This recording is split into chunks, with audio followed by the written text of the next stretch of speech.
বন্ধুসকল অতি সোনকালে আহি আছে উইংছ অফ হাজৰিকা। আপুনি যদি এৰোপ্লেনত উঠা নাই তেনেহ'লে আপোনালোকে উঠি চাব পাৰিব, কিন্তু একেবাৰে আকাশ মাৰ্গত উৰি যাব নোৱাৰে। তথাপিও এৰোপ্লেনত উৰাজাহাজত উঠাৰ যিটো হাবিয়াস, সেই হাবিয়াস সম্পূৰ্ণ কৰিব পাৰিব। আৰু আমি দেখাইছোঁ আপোনালোকক বৰ্তমান সময়ত যি কামৰ প্ৰস্তুতি, যিদৰে সুন্দৰকৈ সজাই তোলাৰ বাবে প্ৰস্তুতি তুংগত হৈছে। এপ্ৰিল মাহৰ ভিতৰতে হয়তো সম্পূৰ্ণ হ'ব বা এপ্ৰিলৰ পাছলৈ সম্পূৰ্ণ হ'ব। তাৰ পাছতে আপোনালোকে উইংছ অফ হাজৰিকাত বহি পৰিয়ালৰ সৈতে এসাঁজ খাব পাৰিব, ৰেষ্টুৰাত আনন্দ সময় উপভোগ কৰিব পাৰিব। এৰোপ্লেনৰ ভিতৰত বহি কেনেধৰণৰ অনুভৱ লাগে বা উৰাজাহাজ ৰেষ্টুৰাত বহি কেনেধৰণৰ অনুভৱ লাগে বা কেনে ভাল লাগে, সেই অনুভৱ আপোনালোকে ল'ব পাৰিব। আৰু সেয়েহে বৰ্তমান সময়ত আমি দেখাইছোঁ উইংছ অফ হাজৰিকা, যি ভটিয়াপাৰ শিৱসাগৰ যি বাইপাছৰ ওচৰতে ভটিয়াপাৰত এইদৰে অতি সুন্দৰকৈ স্থাপন কৰা হৈছে উইংছ অফ হাজৰিকা।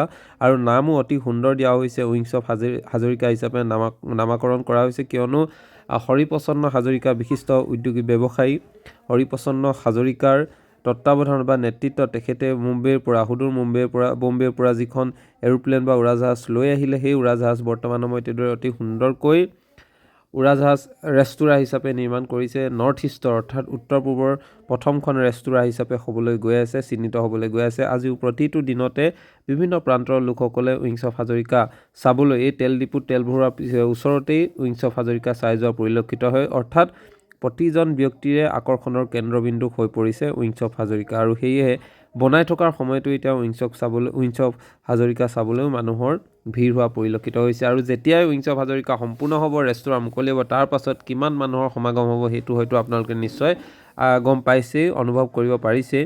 যি কি নহওক, শিৱসাগৰ যিহেতু পৰ্যটন ক্ষেত্ৰৰ ঐতিহাসিক শিৱসাগৰ হিচাপে আহোম যুগৰ কীৰ্তিচিহ্নই ভৰপূৰ হৈ আছে, পৰ্যটনৰ ক্ষেত্ৰতো শিৱসাগৰ অতি আগবঢ়া। তাৰ সমান্তৰালভাৱে এতিয়া উইংছ অফ হাজৰিকাই আৰু অধিক সুন্দৰ কৰি তুলিছে শিৱসাগৰখনৰ যি সৌন্দৰ্য, সেই সৌন্দৰ্যক আৰু এক নতুনত্ব দিছে উইংছ অফ হাজৰিকা উৰাজাহাজ ৰেষ্টুৰাই। সেয়েহে বৰ্তমান সময়ত দেখাইছোঁ যিদৰে প্ৰস্তুতি তুংগত উঠিছে, আৰু খুব কম সময়ৰ ভিতৰতে আপোনালোকে ৰেষ্টুৰাত বহি চাহ খাব পাৰিব বা অন্যান্য ধৰণৰ বিভিন্ন তেওঁলোকে খাদ্য প্ৰণালী যি ধৰণৰ আনিব, সেই তালিকাৰে পৰিপূৰ্ণ হ'ব। বিভিন্ন প্ৰকাৰৰ খাদ্য ভাণ্ডাৰ লৈ এই উইংছ অফ হাজৰিকা মুকলি কৰিব হয়তো, সেইসমূহ আপোনালোকে নিশ্চয় উপভোগ কৰিব পাৰিব খুব কম সময়ৰ ভিতৰতে।